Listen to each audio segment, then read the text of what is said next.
The radio telescope had been clicking its mechanical prayer to the cosmos for 3 hours when the signal changed. Adrian Webb barely noticed at first, too absorbed in calibrating the neurofeedback sensors scattered across his desk like the remnants of some electronic seance. His coffee had gone cold somewhere around midnight, and the Atacama Desert outside his lab windows had transformed into that peculiar shade of darkness that exists only in places where human light pollution hasn't yet stained the sky. Click hiss click hiss click. The rhythm was wrong. Adrian's hand froze halfway to his keyboard.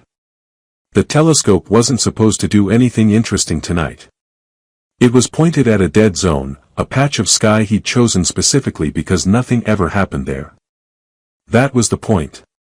Control data. The boring scaffolding of real science that his former colleagues at Berkeley had accused him of abandoning when he'd taken this glorified exile position at the Remote Consciousness Research Facility. Click hiss buzz click click buzz. "Oh, you've got to be kidding me," Adrian muttered, shoving his chair back. The wheels caught on a cable and he nearly face-planted into his collection of outdated neuroscience journals. Graceful as ever. If alien civilizations were watching humanity, he hoped they were at least getting some entertainment value from his complete lack of coordination. He stumbled to the radio equipment, squinting at the oscilloscope display. The pattern made no sense. It wasn't the usual cosmic background radiation, wasn't interference from Earth-based sources, wasn't any of the standard astronomical phenomena he'd learned to recognize during his late-night hobby sessions. The signal had structure. Intentionality. It was repeating every 47 seconds with a precision that made his scientist brain itch.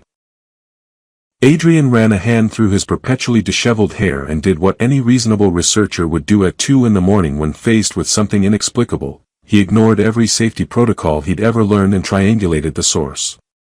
20 minutes later, he was driving his battered Jeep across the desert with nothing but a handheld GPS unit and what his therapist would definitely call monumentally poor judgment. The signal was close. Impossibly close. 30 miles northeast, which meant it wasn't coming from space at all but from somewhere in the desert itself. The terrain grew rougher. Adrian's Jeep groaned over rocks that definitely exceeded its suspension's design parameters.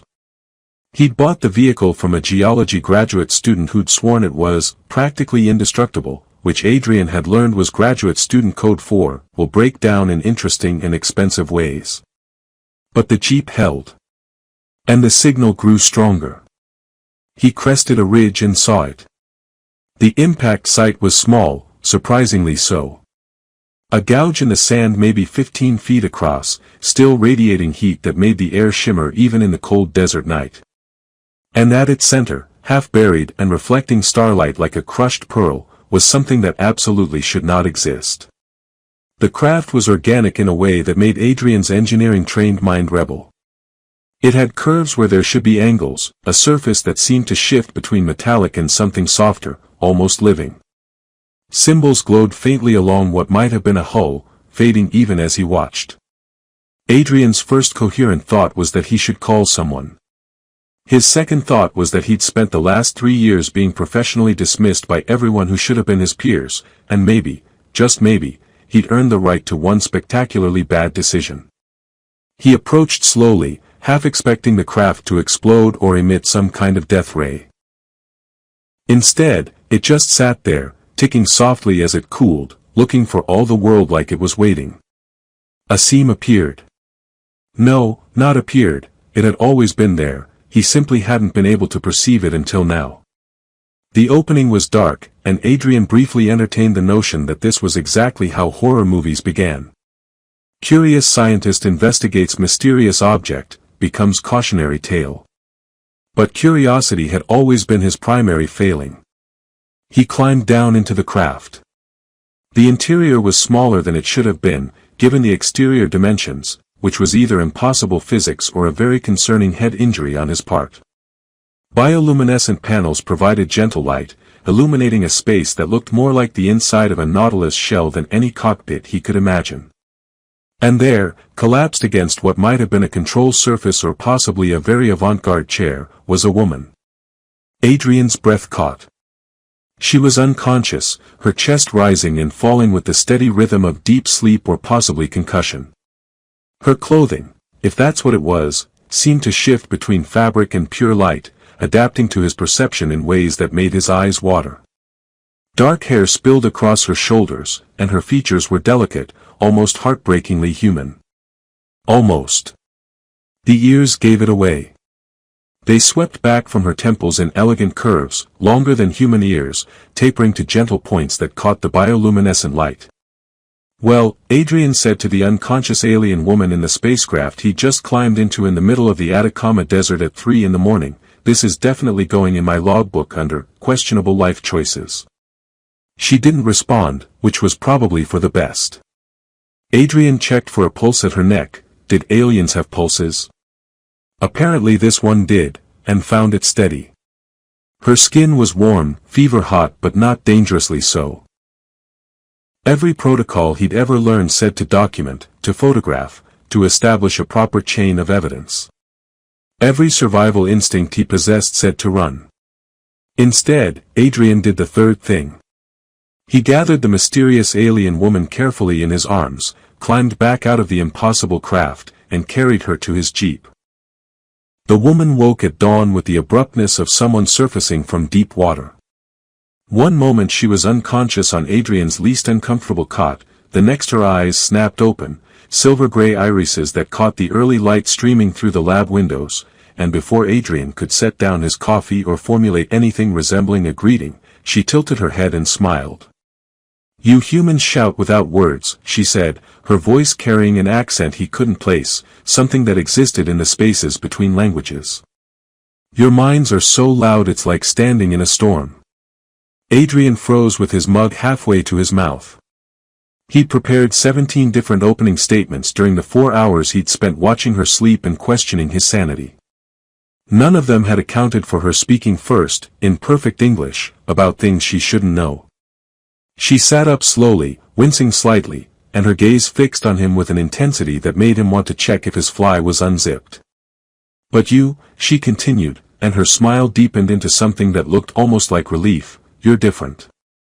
Your silence is beautiful." Adrian said intelligently, "What?" "Your mind," she clarified, swinging her legs off the cot and testing her weight. She seemed satisfied that standing wouldn't result in immediate collapse. "It's quiet.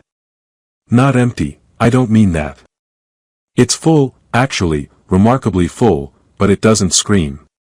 Do you know how rare that is? Among your species?" Adrian set his coffee down before he dropped it. His hands were shaking slightly, which seemed reasonable given that an alien woman was standing in his lab discussing his neurological peculiarities as casually as someone might comment on the weather. "I'm going to need you to back up several steps. Starting with how you're speaking English. And possibly including the part where you're reading my mind." "I'm not reading it," she said, looking mildly offended. "That would be invasive." "I'm hearing it. There's a difference. Your language centers are active, broadcasting. I'm simply receiving." She glanced around the lab, taking in the neural scanners, the stacks of research papers, the unfortunately large collection of instant ramen cups that Adrian really should have thrown away. "As for your language, my neural structure adapted during proximity exposure. It's automatic. Like your pupils adjusting to light." "Right," Adrian said. "Sure. Neural adaptation. Obviously." He was definitely having a breakdown.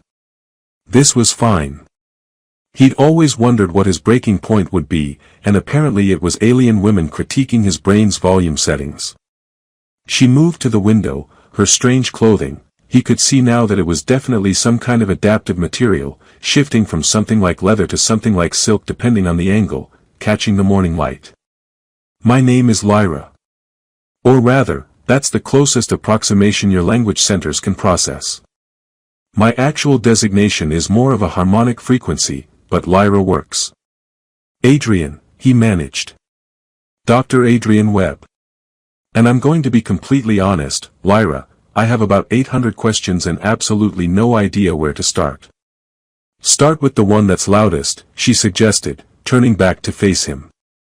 Even in your quiet mind, there's one question that keeps surfacing like a stone you can't stop turning over.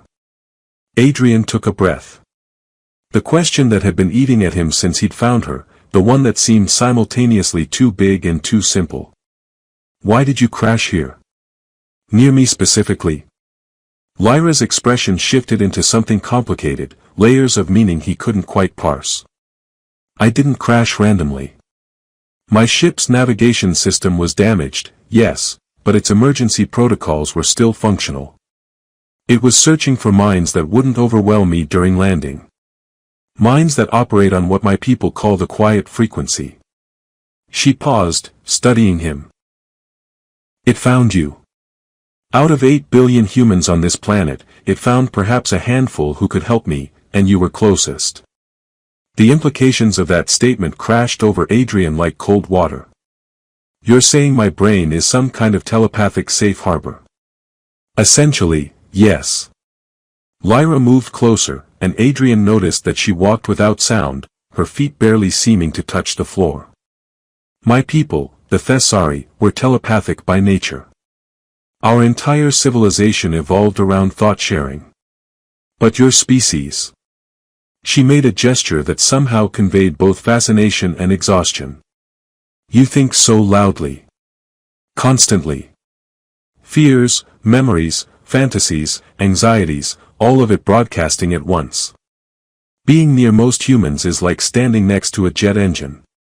It's genuinely painful. Adrian felt an unexpected flash of defensiveness for his noisy species. We're not exactly designed for mental eavesdropping. Maybe your people are the weird ones for listening in. To his surprise, Lyra laughed. The sound was like wind chimes, clear and unexpectedly delighted. Fair point. And you're right, we're cautious about Earth because of it. We've been observing for generations, fascinated by your potential but unable to make close contact. The mental noise is too much. Her expression softened. But then there are people like you. Quiet minds. Natural harmonics. You're bridges we didn't know existed. Bridges to what, exactly? Adrian asked, though part of him already knew the answer and wasn't entirely sure how he felt about it. To understanding. To possible contact between our species. To proof that communication doesn't have to be painful. She hesitated, and for the first time since waking, she looked uncertain. My ship sent a distress signal before it crashed. My people will come looking for me eventually.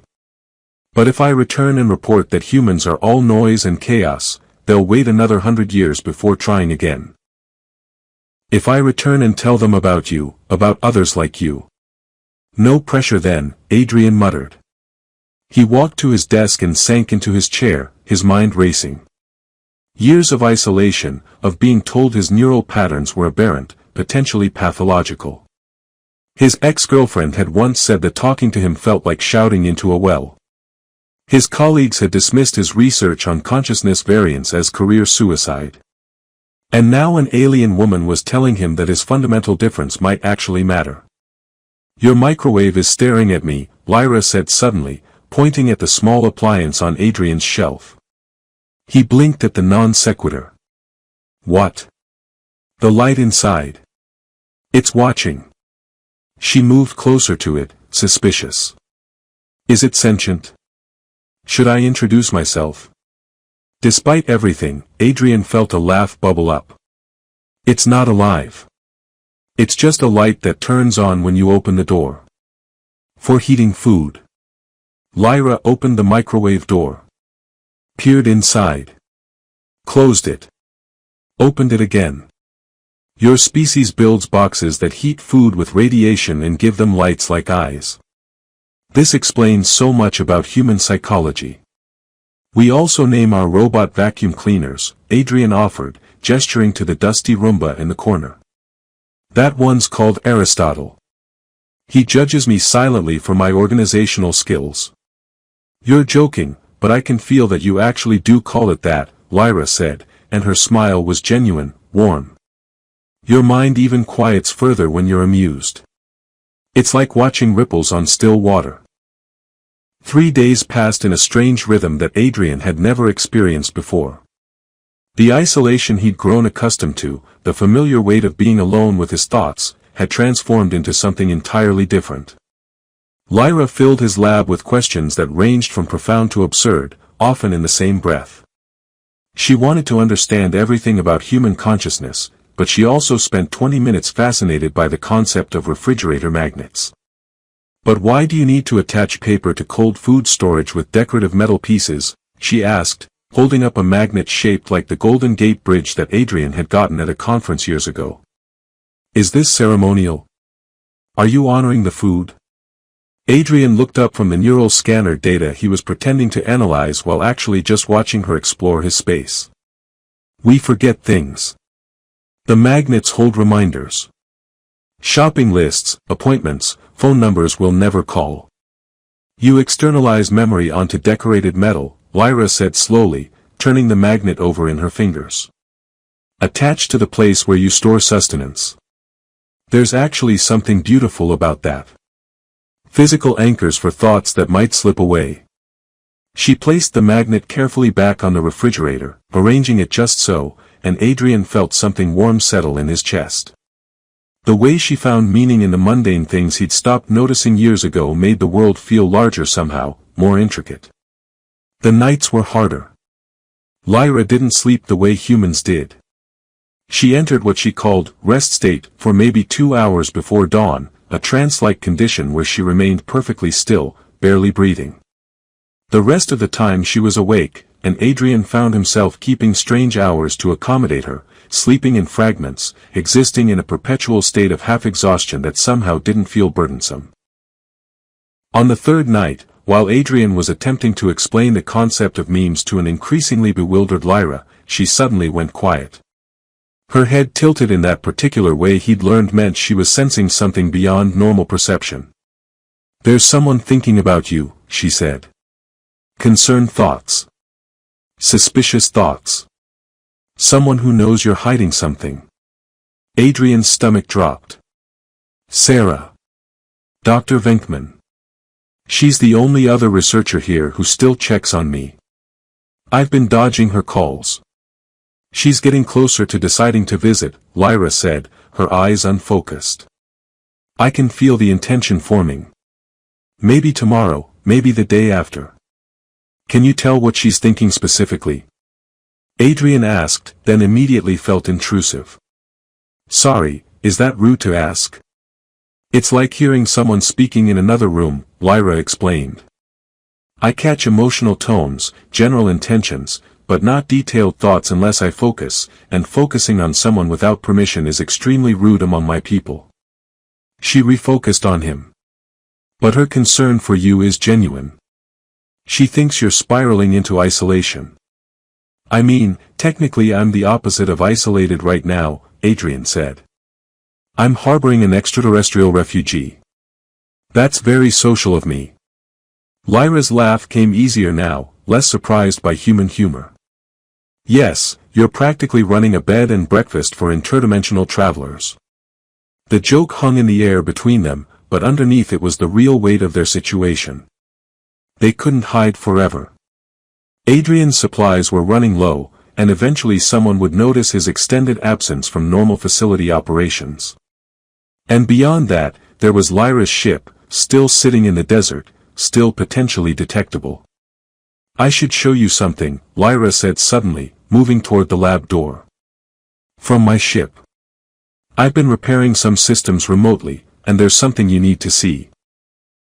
They drove out to the crash site in Adrian's jeep, the desert wind whipping through the open windows. Lyra had discovered that she loved the physical sensation of wind, the way it moved unpredictably. "Thought has no texture," she'd explained once. "But this does. Air has weight." The ship looked different in daylight, less otherworldly, more like an artifact that had simply gotten lost on its way to somewhere else. Lyra approached it with her hand outstretched, and panels that Adrian couldn't see suddenly illuminated, responding to her presence. "My people use biointegrated technology," she said, her fingers moving across surfaces that rippled under her touch. The ship knows me. We're connected. She made a gesture, and suddenly the air above the ship shimmered. A holographic projection bloomed into existence, massive and three-dimensional, showing what could only be Lyra's homeworld. Adrian stopped breathing. Crystalline structures rose from forests that seemed to pulse with bioluminescence. The architecture flowed organically, buildings that grew rather than were built, cities that looked like they'd been dreamed into existence by someone who understood that beauty and function weren't opposites. Beings moved through the spaces, Adrian assumed, their forms humanoid but with that same elegant strangeness Lyra possessed.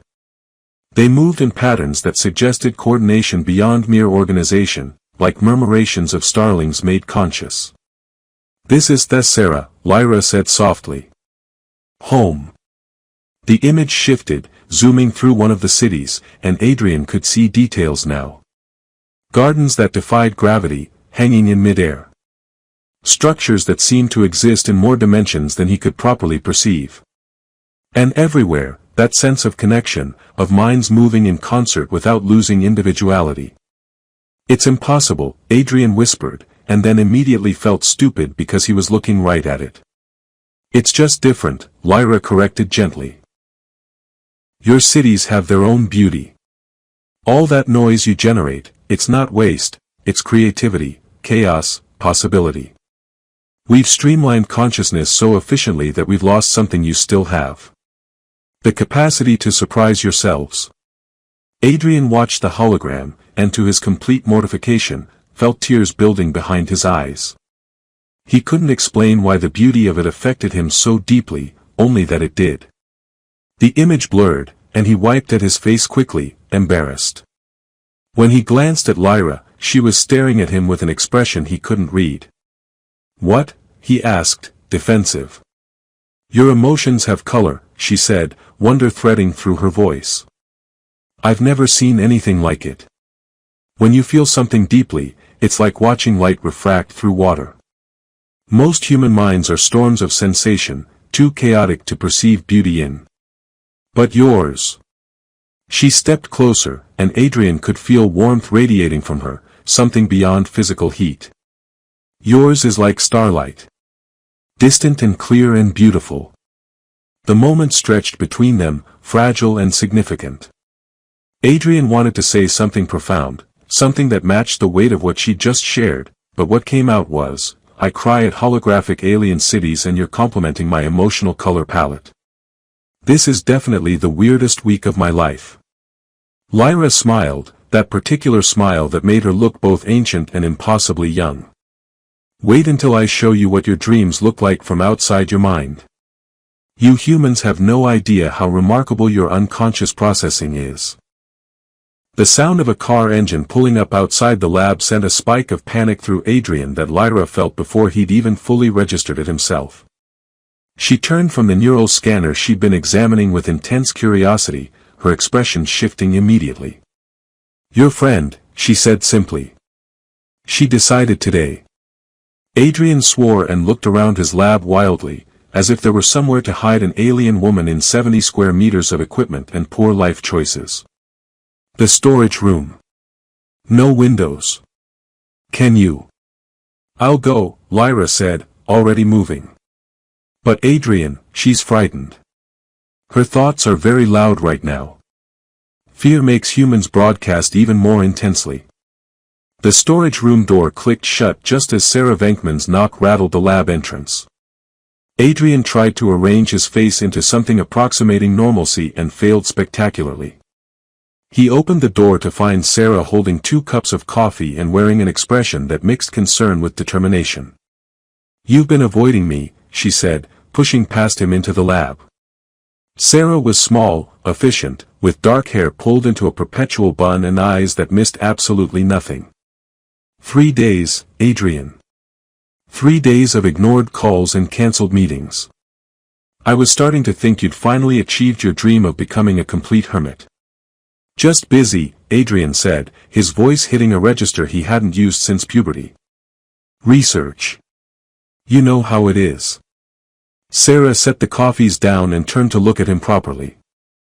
You look terrible. When did you last sleep?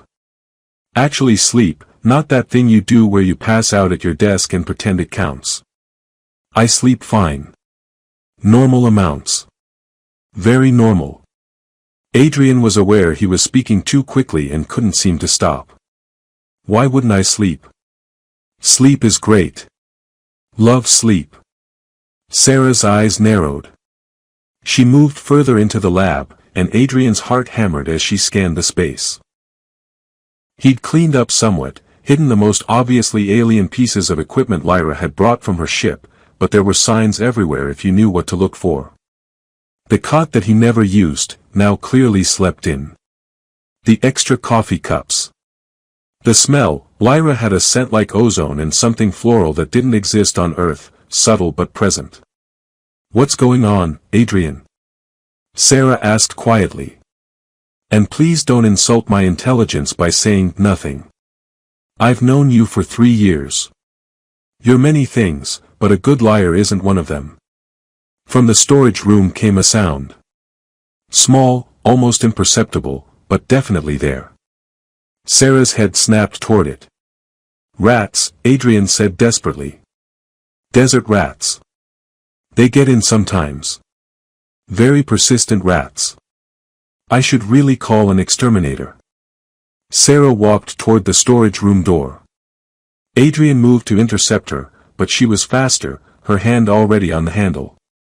Adrian, if you're in some kind of trouble, you can tell me. Whatever it is. She opened the door. Lyra stood in the center of the small space, illuminated by the single overhead bulb, and there was absolutely no way to explain her presence as anything other than what she was. Sarah made a sound that was half gasp, half something that might have been the beginning of a scream, and stumbled backward into Adrian.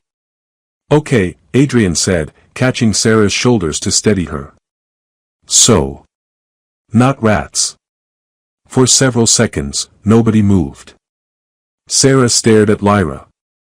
Lyra regarded Sarah with calm interest. Adrian wondered if this was how his career officially ended, not with a whimper but with explaining to government officials why he'd hidden first contact in his storage room. She's real, Sarah whispered. Tell me she's real and I'm not having some kind of stress-induced hallucination. I'm quite real, Lyra said, stepping out of the storage room with that soundless walk of hers. Dr. Venkman, I apologize for the deception. Adrian was trying to protect me. Sarah's scientific training seemed to kick in past her shock. Her eyes tracked to Lyra's ears, the strange quality of her clothing, the way she moved. You're not human. You're. She looked at Adrian. She's extraterrestrial. You found an extraterrestrial and you didn't tell anyone. In fairness, Adrian said, it's only been 3 days, and I was working up to it. Working up to it, Sarah repeated flatly. First contact with an alien species and you were working up to it. Her name is Lyra, Adrian offered, which seemed wildly inadequate given the circumstances. Sarah moved to the nearest chair and sat down hard. She was breathing carefully, deliberately, the way she did when processing information that threatened to overwhelm her usually unflappable composure. I need you to explain. Everything. Right now. They told her. Adrian handled the technical details, the crash, the ship, the neural compatibility. Lyra explained the thesauri, telepathy, why she'd come to Earth. Sarah listened, her hands gripping her coffee cup so tightly Adrian worried it might shatter, and asked questions that proved why she'd earned her doctorate in xenobiology despite never expecting to actually encounter xenobiology. So you can hear thoughts, Sarah said to Lyra, and there was fear underneath her fascination. Mine right now. Yes, Lyra admitted. You're frightened.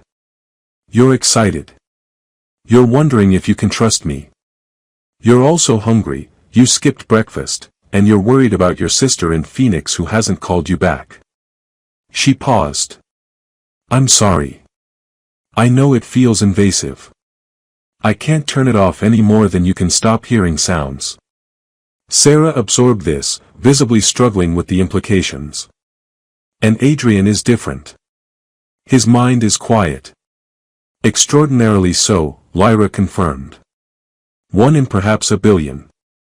That actually explains a lot about you, Sarah said to Adrian, and despite everything, there was affection in her voice. You've always been weird about personal space, about eye contact. Like you were uncomfortable with connection. Turns out I'm just telepathically polite, Adrian said, and was rewarded with a brief, startled laugh from Sarah. The moment shattered when Sarah's phone buzzed. She glanced at it and her expression transformed into horror. Adrian. Did you file any kind of report about unusual activity? Aerial phenomena? No. Why would I? But Adrian felt cold realization dawning. Because someone did. Someone reported unusual lights and possible crash debris. Sarah stood, her movements jerky with adrenaline. There's a military response team being mobilized. They'll be here in hours. Lyra closed her eyes, and when she spoke, her voice carried weight. I can feel them. Multiple minds, trained minds, moving with purpose. They think I'm a threat. She opened her eyes and looked at Adrian. They're not wrong to think it. First contact like this, mishandled, could be catastrophic. We have to get you out of here, Adrian said immediately. Where exactly? Sarah demanded. She's not exactly inconspicuous, and if the military is coming. The old observatory, Adrian interrupted. 20 miles north. Abandoned for years. I used to hide there when I needed to think. You want to hide an alien in an abandoned building while the military searches for her, Sarah said. That's your plan. Do you have a better one? Sarah looked between them, and Adrian watched her make a choice that would change everything. The maintenance tunnels. Under the facility. They're mapped but never monitored.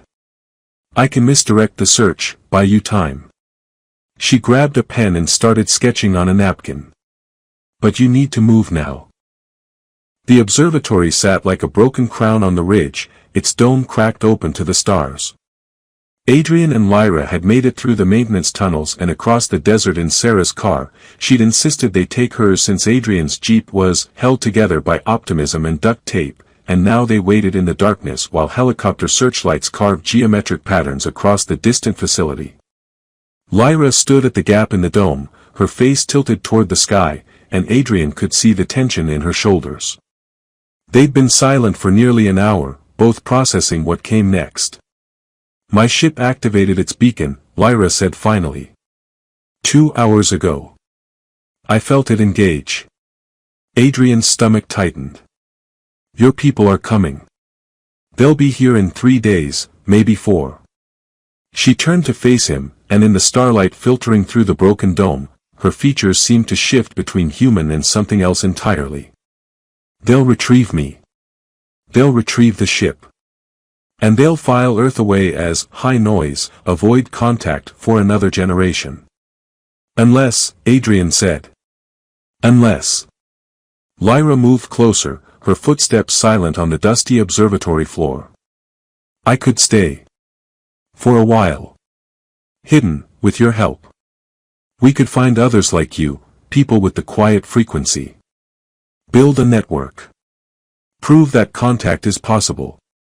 She paused. It's dangerous. Your military knows I exist now. My people would be furious if they knew I was risking unsanctioned contact. And you'd be harboring an alien fugitive, which I suspect violates several of your laws. Probably all of them, Adrian agreed. He thought about his life before Lyra, the isolation he'd worn like armor, the years of being told his difference was deficit. 3 days ago, he'd been a failed researcher studying consciousness in self-imposed exile. Now he was contemplating a conspiracy that could reshape human understanding of the universe. This is insane. Completely, Lyra confirmed. Your species would call it illogical. Mine would call it reckless. And yet you're considering it. And yet I'm considering it. She smiled, and it carried layers of meaning. You've changed something in me, Adrian. My people have achieved harmony through homogeneity. We think alike, feel alike, exist in comfortable synchronization. But being near you, near your quiet chaos, has reminded me what it feels like to be surprised. To discover. She reached out, her hand hovering near his but not quite touching. Your silence called me across the void. Maybe that means something. The sound of a car engine growling up the ridge interrupted them. Adrian tensed, but Lyra shook her head. It's Sarah. She's alone. Her thoughts are. Lyra paused, concentration flickering across her face. Determined. Excited. Guilty about something. Sarah burst through the observatory door 60 seconds later, breathing hard, carrying a laptop and what appeared to be several classified folders that Adrian really hoped she hadn't stolen. Okay, she said without preamble, I've bought you 12 hours. Maybe 18 if we're lucky. I convinced the search coordinator that the crash site indicates the object continued northeast, away from the facility. They're redirecting resources. Sarah, you could lose your position for this, Adrian said. My position studying theoretical xenobiology that I never thought I'd actually encounter. Sarah opened the laptop, her fingers already flying across the keyboard. Adrian, do you know what you've given me? What she represents. I didn't become a scientist to play it safe. She pulled up files, neural scans, research papers, data Adrian recognized as his own abandoned work from years ago. Besides, I've been reviewing your research. The patterns you found in neural silence, the consciousness variance studies everyone dismissed. You were right. About all of it. I was guessing, Adrian admitted. Educated guessing, but still. Well, your guesses align perfectly with telepathic contact theory. Sarah turned the laptop to show brain scan comparisons. If there are others like you, people with the quiet frequency, we could find them. I can cross-reference your neural patterns with existing databases, medical records. It would take time, but it's possible. Lyra moved to look at the screen, her interest sharp. You would help with this. Risk your career, your safety. I became a scientist because I wanted to understand what's possible, Sarah said simply. This is possible. Difficult, dangerous, possibly career-ending, but possible. And if we don't try, if Lyra leaves and her people wait another 100 years.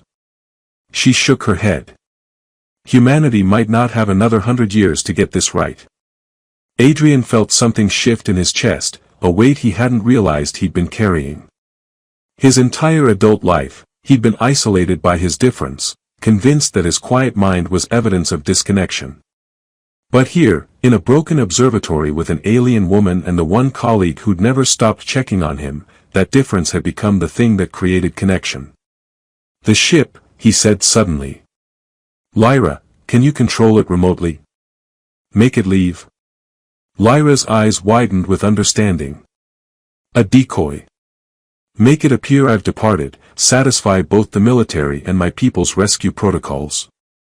She was already moving her hands in patterns Adrian had learned meant she was interfacing with technology he couldn't perceive. It's possible. The navigation system is damaged but functional enough for autopilot. I could program a trajectory that leads away from Earth, far enough that by the time anyone realizes it's empty, you'll have disappeared into the noise of 8 billion humans, Sarah finished.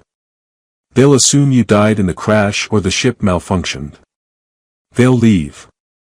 And we begin the real work, Lyra said softly. Finding the bridges. Building toward actual contact. She looked at Adrian, and there was something in her expression that made his breath catch. If you'll have me.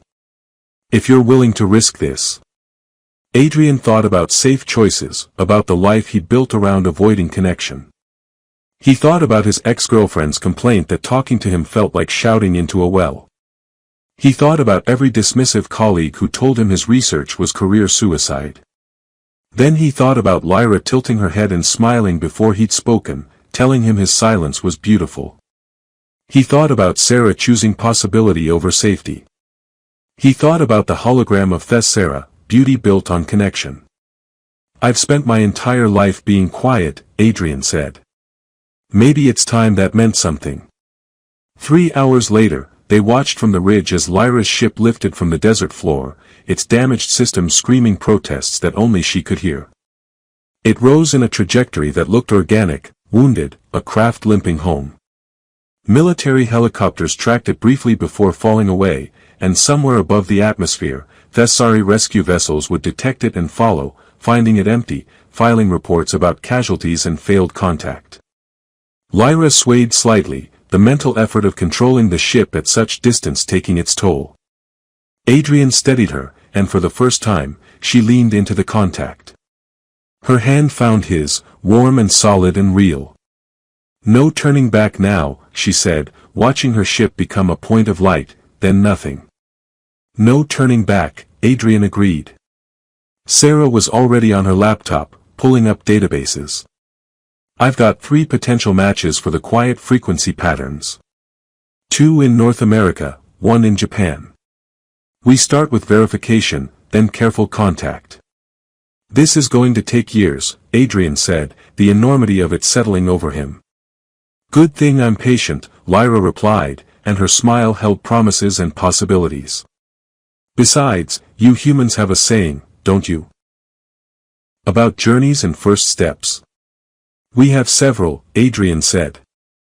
Most of them cliché. We're very predictable that way. I like predictable, Lyra said, her fingers tightening around his. Your thoughts have become familiar to me. Like a song I'm learning to recognize. Above them, through the broken dome of the observatory, stars blazed in patterns that spanned impossible distances. Adrian stood between 2 worlds, one he'd been born to, one he'd chosen, and felt, for the first time in his quiet life, like he belonged to both. So, Sarah said, not looking up from her screen, anyone want to discuss how we're going to explain housing an alien researcher to facility administration, or are we just going with extended visiting scholar and hoping no one asks about her ears? I have a hat collection, Lyra offered seriously. I've been observing human fashion. Hats seem very popular. Adrian laughed, the sound surprising him with its genuineness. The universe had become impossibly large and intimately small all at once. Somewhere above, Lyra's empty ship carried away one future. Here, in a broken observatory with a conspiracy that would either change humanity or end spectacularly badly, another future was beginning. His silence had always been there, waiting. Now it had become a bridge. And on that bridge, in the spaces between noise and quiet, between fear and possibility, something new was learning to speak.